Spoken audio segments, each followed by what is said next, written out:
Geoffrey the giraffe was very tall, taller than any other animal in the Whispering Woods.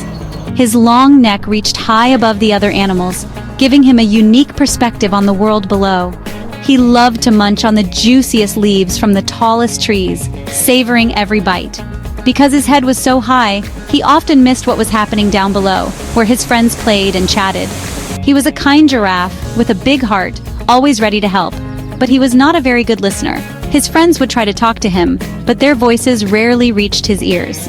"Geoffrey! Geoffrey!" they would call out, hoping to get his attention.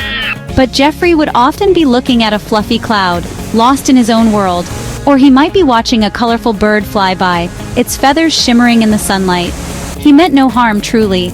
He was just captivated by the beauty above. He was just easily distracted by the wonders up high where the sky seemed to hold endless fascination. One sunny morning, the air hummed with excitement. A special event was about to unfold. Zippy the zebra and Pip the monkey bounced with news, their eyes sparkling with joy. "Geoffrey! Guess what?"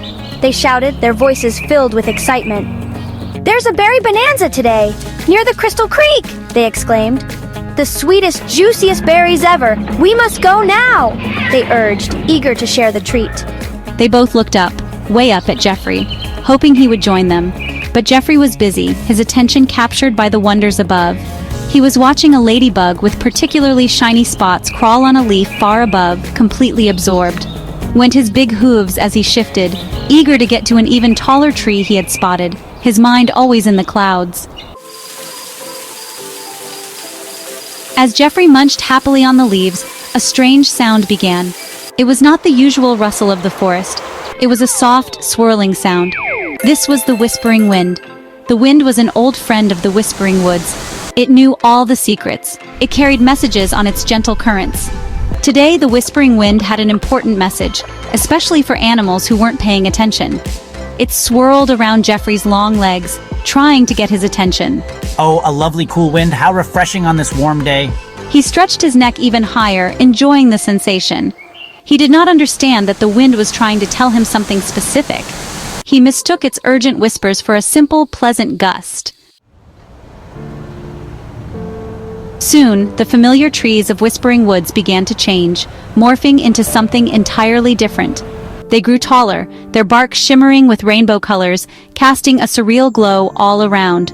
The flowers glowed with a soft inner light, illuminating the path in a gentle, mesmerizing way. Strange melodic sounds echoed around Geoffrey, creating an enchanting symphony that filled the air. He had wandered into the glimmering maze, a magical place known in legends, but rarely seen by anyone. The paths twisted and turned, confusingly, making it hard to tell which way to go. Each looked exactly like the last, adding to the disorientation. Geoffrey, still thinking of tasty leaves, didn't notice at first the magical transformation around him. "Oh, what unusual trees! And such pretty flowers," he exclaimed, marveling at the beauty. He was more curious than worried initially. He walked further and further, drawn by the allure of the unknown. The sun seemed to disappear, replaced by the gentle glow of the magical plants, casting an ethereal light. The air was thick with the scent of unknown blossoms, sweet and a little dizzying, making Geoffrey feel lightheaded. Geoffrey tried to turn back, thinking he had gone far enough and it was time to return. But the path he thought he knew was gone, replaced by new, unfamiliar routes. There were 3 paths now where he remembered only one, each leading to an unknown destination. He pondered, scratching his head in confusion. "This is a bit peculiar," he muttered, examining his surroundings more closely. "I don't remember this turning," he said, feeling more lost than ever. He tried one path, hoping it would lead him out. It led to a wall of sparkling, impenetrable thorns blocking his way. Went the thorns as he brushed against them. He tried another path, determined to find a way out. This one ended in a circle of giant singing mushrooms, their melodies both enchanting and eerie. As Geoffrey stood bewildered in the glimmering maze, a new sound reached his ears.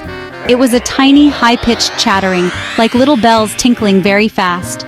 Suddenly, a swarm of tiny, glowing creatures appeared. They were no bigger than Geoffrey's thumb. They had delicate, shimmering wings like butterflies, and left trails of sparkling dust as they flew. These were the Sparkle Sprites, the mischievous but generally helpful inhabitants of the glimmering maze. They zipped and zoomed around Jeffrey's head, their laughter echoing like tiny wind chimes. A giraffe, so tall, he looks lost, very, very lost. Another one giggled, doing a loop-the-loop around Jeffrey's nose. Jeffrey blinked, surprised. He tried to focus on one of them, but they moved so quickly. Oh, hello there, little, sparklers. Feeling more lost than ever, Jeffrey wandered aimlessly, the chattering sparkle sprites still flitting around him, offering conflicting advice. He stumbled down a path that sloped downwards, the air growing cooler and damper. The glowing flowers became less frequent, replaced by mossy rocks and dripping water. Drip, drop, drip. The path led him to the entrance of a large, dark cave, a grotto hidden deep within the maze. A low, rumbling sound came from within, like distant thunder, or a very large creature snoring. Rumble, grumble, snort. Hesitantly, Jeffrey peeked inside. His eyes slowly adjusted to the dim light, which came from glowing crystals embedded in the grotto walls. In the center of the grotto sat a huge, mossy creature. It looked like a giant ancient rock, covered in soft green moss and small, delicate ferns. As the grotto guardian spoke, Jeffrey's stomach let out a very loud rumble. It echoed embarrassingly in the quiet grotto. Jeffrey's cheeks, if giraffes could blush all over, would have been bright pink. He hadn't eaten properly since those leaves much earlier, before he ignored the whispering wind. The guardian raised a mossy eyebrow. Hungry, are we?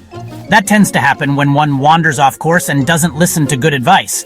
The berry bonanza would have sorted that out, I imagine. Your friends tried to tell you, didn't they? Jeffrey's eyes widened. The berry bonanza? How did you know? He asked, astonished. The guardian smiled, a slow, crinkly smile. The glimmering maze hears many things, and the whispering wind is a good friend. It told me about Zippy and Pip and their juicy berries. Jeffrey felt a pang of regret. The grotto guardian watched Jeffrey's reaction calmly, his ancient eyes filled with a wisdom that seemed to span centuries. He nodded his great mossy head, the movement slow and deliberate, as if each nod carried the weight of countless lessons learned. You see, young giraffe, he rumbled gently, his voice softer now like the whisper of leaves in a gentle breeze. The world is always speaking, in ways both loud and subtle. The wind, the trees, the smallest creatures, even the stones beneath your feet all have their own stories to tell. They all have something to say, if only you take the time to listen. But you must be quiet enough inside yourself to hear them, to truly understand their messages. Your head has been so full of your own thoughts, your own plans. There has been no room for other voices to enter, no space for the wisdom of the world to find you.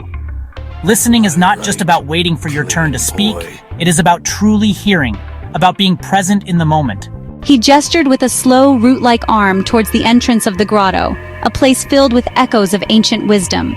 The glimmering maze itself is a lesson in listening, a labyrinth that teaches through its ever-changing nature. Its paths shift and change, reflecting the fluidity of life and the importance of adaptability. Its sounds guide or mislead, depending on how carefully you attend to them, a test of your attentiveness and patience. The sparkle sprites, in their own chaotic way, were trying to tell you about that unstable path, their flickering lights a warning you missed. They felt the tremors you ignored, the subtle shifts in the ground that foretold danger. The whispering wind tried to keep you from this maze altogether, its soft murmurs a cautionary tale, but your ears were closed, even though they are so very large. A reminder that size does not equate to attentiveness. The guardian chuckled softly, a sound like rustling leaves, a gentle reminder of the humor in life's lessons.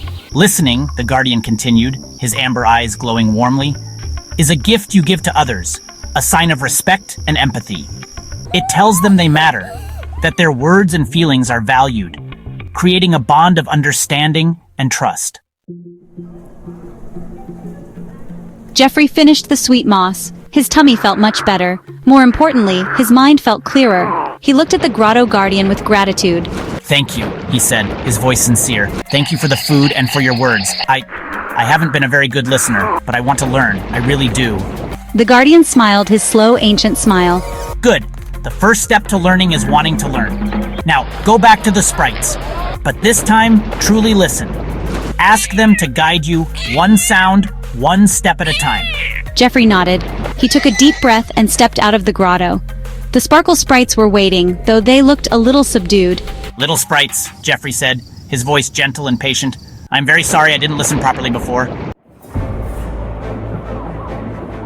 The journey through the rest of the glimmering maze took time. Jeffrey had to be patient. He had to stop often and listen. Sometimes the chimes were faint. Sometimes the wind's whispers were tricky to understand, but he kept trying. The Sparkle Sprites would hum a little tune if he was on the right path, a soft, encouraging. Gradually, the magical glow of the maze began to fade. Familiar green trees started to appear. The air smelled like the normal woods again, fresh and earthy.